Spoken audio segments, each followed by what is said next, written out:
Hello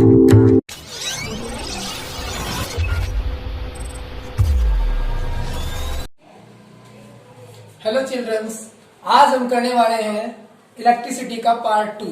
और जिसने part 1 नहीं देखा है वो जाके पार्ट 1 देख सकता है, क्योंकि आपकी स्टडी अधूरी रह जाएगी। अब आता है हमारा नेक्स्ट टॉपिक, रेजिस्टेंस। तो रेजिस्टेंस क्या है? The substance which oppose the flow of charge. अगर किसी वायर में से जो फ्लो ऑफ चार्ज हो रहे हैं उसको कोई अपोज करता है, रोकता है, तो उसको हम क्या कहते हैं? रेजिस्टेंस कहते हैं। तो रेजिस्टेंस हमारा क्या है? R directly proportional to length by area. कि जो आर है हमारा, वो हमारा रेजिस्टेंस है, वो डायरेक्टली प्रोपोर्शनल है। किसके directly proportional? Length of wire के। और इनवर्सली प्रोपोर्शनल किसके है? Area of cross section. मतलब अगर ये जो रेजिस्टेंस है जो इसके होता है, इसको तो हम डायरेक्टली प्रोपोर्शनल कहते हैं, लेकिन जो नीचे आ जाए तो उसे इनवर्सली प्रोपोर्शनल कहते हैं। अब बात करें factor that can affect the resistance. कौन कौन से फैक्टर हैं जो रेजिस्टेंस को अफेक्ट करेंगे?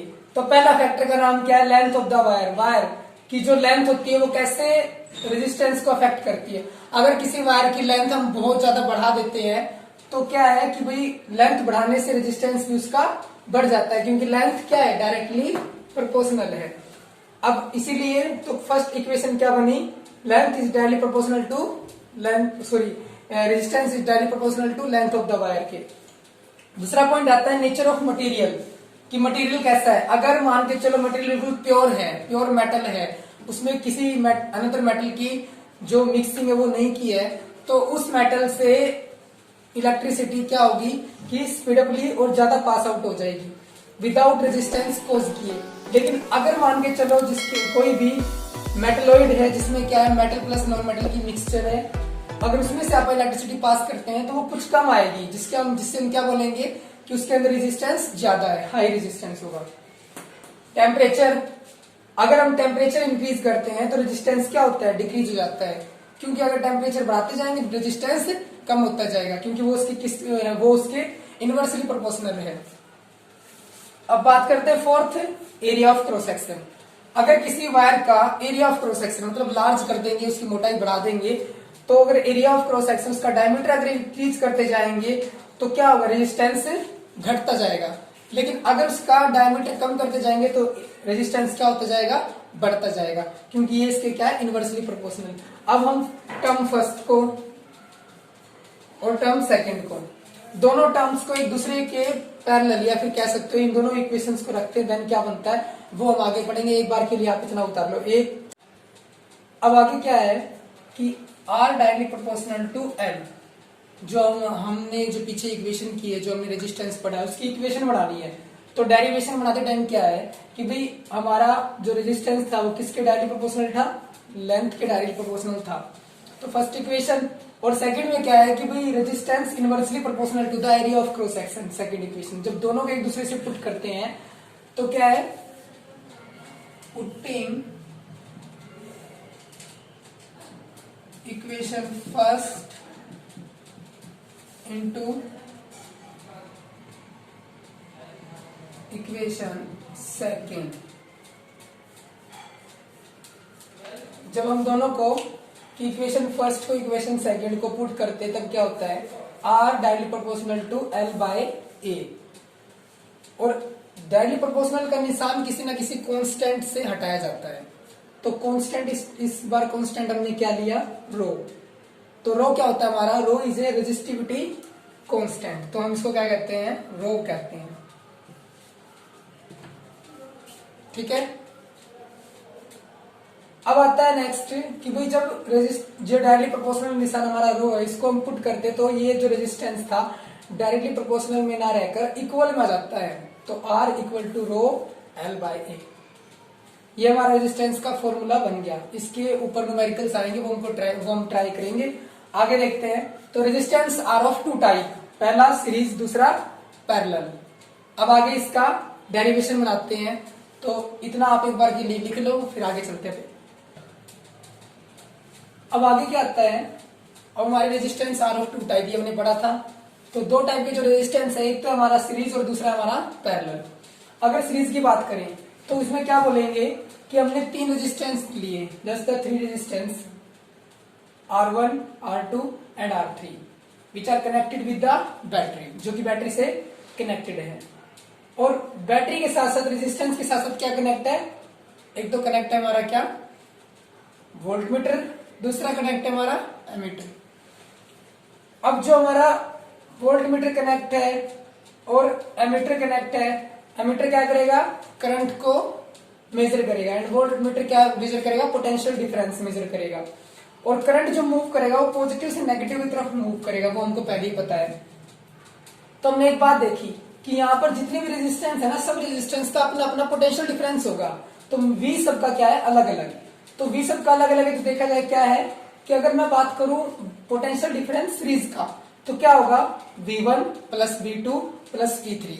तो तीनों का अलग अलग है, क्योंकि V1 का, V2 का और V3 का, तीनों का भी अलग अलग है। अब अगर पीछे हमने पढ़ा है ओम्स लॉ, ओम्स लॉ के अंदर क्या कहता है, V इक्वल टू IR।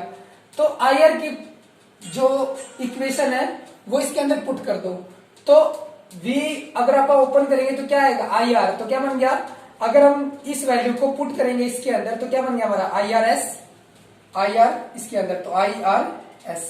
दूसरा IR1, क्योंकि जो IR1 किसके अंदर, V1 की इक्वेशन IR1, V2 IR2 और V3 IR3।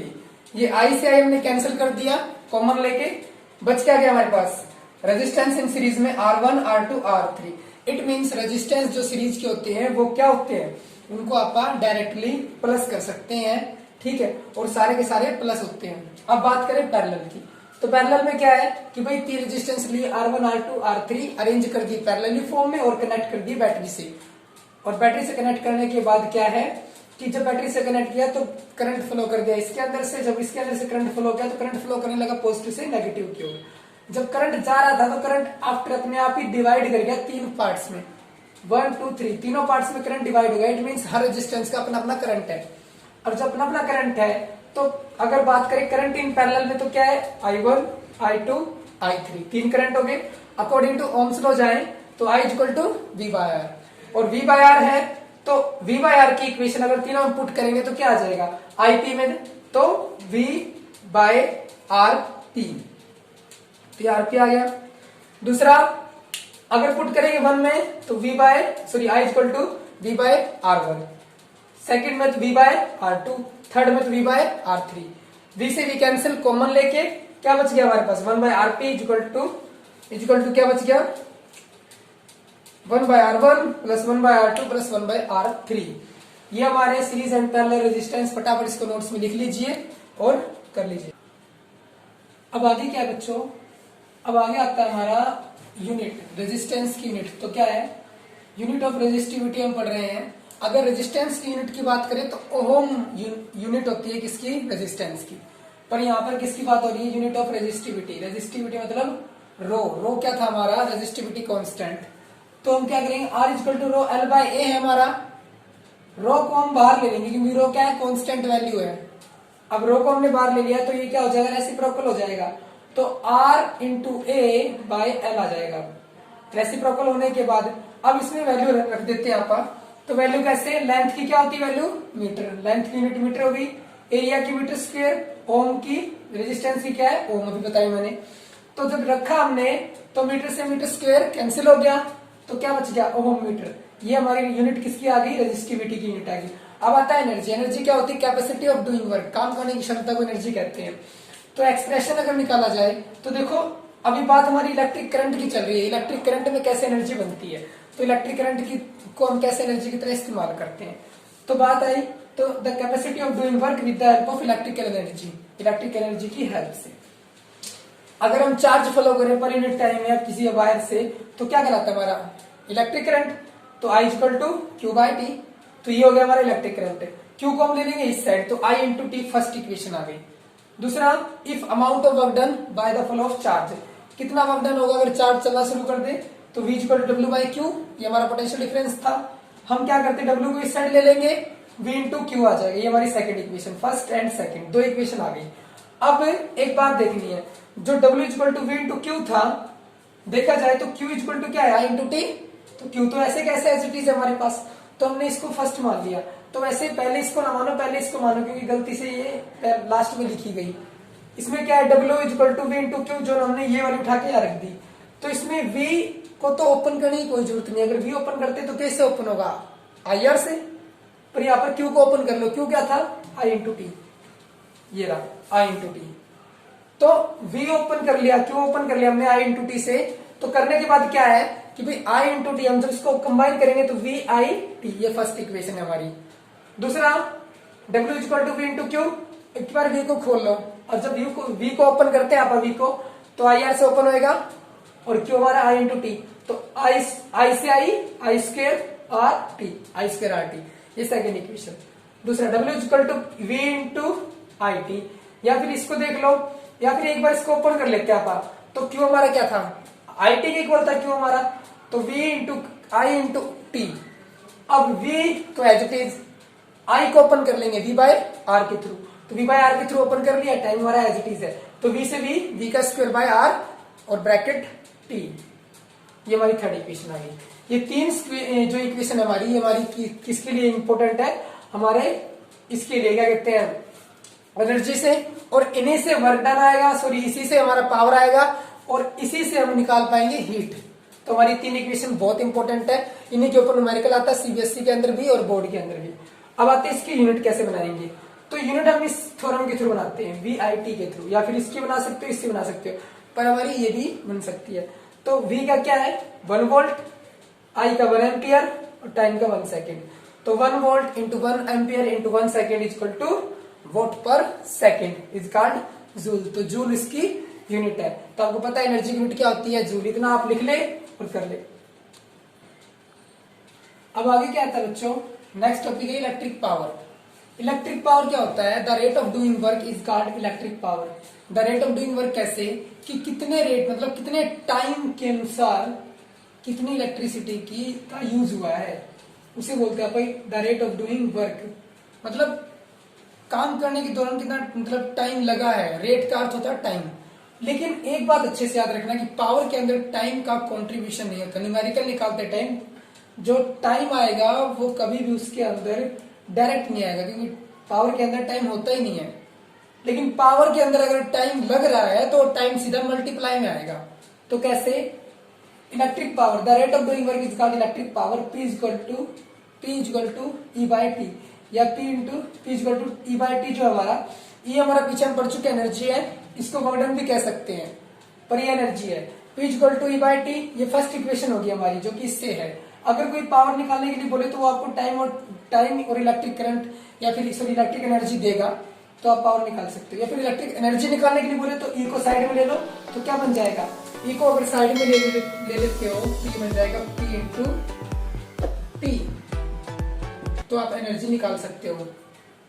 अब आगे बात करें ड्राइव एक्सप्रेशन कैसे, कि जो पावर है, हम पावर एनर्जी की तीन टर्म्स होती है, V I T, I square R T, V square by R T. ये तीनों टर्म हमने पढ़ चुके हैं, पीछे कैसे निकाला है वो भी हमें पता है, किस तरह निकाला है वो भी हमें पता है, ठीक है ना। इन तीनों टर्म्स को हम पहले इक्वेशन में पुट करते हैं, देन क्या होता है कि P इक्वल टू आर, और जो E की जगह क्या रख दो, ये तीनों की तीनों एक एक करके टर्म रखते जाओ, तो P equal to V I T first term by T, क्योंकि नीचे टाइम है, टाइम से टाइम कैंसिल, क्या बच गया वी आई, तो टाइम नहीं होता। दूसरा P equal to I square R T by T, T से T cancel, I square R बच गया। इसी तरह अगली टाइम से टाइम कैंसिल हो गया और थर्ड टर्म आ गई, तो मतलब पावर के अंदर टाइम नहीं होता और एनर्जी का टाइम काट दिया जाता है। अब बात करते हैं इसकी यूनिट, तो पावर की यूनिट होती है वाट, क्या होती है वाट। तो पावर मतलब P, 1 वाट, इसकी जगह रख दिया हमने, एनर्जी की जगह 1 जूल, टाइम की जगह 1 सेकेंड। तो 1 वाट किसके इक्वल है, जब 1 जूल वर्क हो 1 सेकेंड के अंदर, उसको हम क्या बोलते हैं 1 वाट, तो 1 जूल इन पर सेकेंड। अब बात करते हैं आपका joules law of heating effect, या हीटिंग इफेक्ट भी कहते हैं इसको, जूल्स लॉ ऑफ हीटिंग। ये जूल्स लॉ ऑफ हीटिंग क्या कहता है कि हीट एनर्जी की डायरेक्टली प्रोपोर्शनल होता है करंट का स्क्वायर, और हीट की डायरेक्टली प्रोपोर्शनल होता है रेजिस्टेंस, और हीट की डायरेक्टली प्रोपोर्शनल है टाइम। तीनों को हम कंबाइन करते हैं तो हमारा क्या बनता है, H equal to I square R T. देखा जाए तो ये टर्म है, और अगर ये टर्म प्रूफ हो रही है तो हम ये टर्म और ये टर्म मानते हैं, ये टर्म, क्योंकि आई स्क्वायर आर टी इन तीनों के इक्वल है, क्योंकि तीनों की तीनों एक ही टर्म से निकली है, तो ये बात यहां पर आती है। अब आगे चलते हैं, इतना आप लिख लो जल्दी से और फटाफट इसको रब कर लो। अब आगे क्या आता है हमारा कॉमर्शियल यूनिट। कॉमर्शियल यूनिट कैसे कि 1 किलोवाट में 1000 वाट होते हैं, 1 किलोवाट पर आवर में 3.6 × 10⁶ वाट होते हैं और 1 हॉर्स पावर में 746 वोट होते हैं। चलो बच्चों यहाँ से लेक्चर होता है कंप्लीट। इसके आगे हम करेंगे सिर्फ और सिर्फ न्यूमेरिकल इसकी, और न्यूमेरिकल आपको अगली क्लास में कराए जाएंगे। प्लीज चैनल को सब्सक्राइब कर दें और वीडियो अच्छी लगी तो कमेंट करें एंड लाइक करें।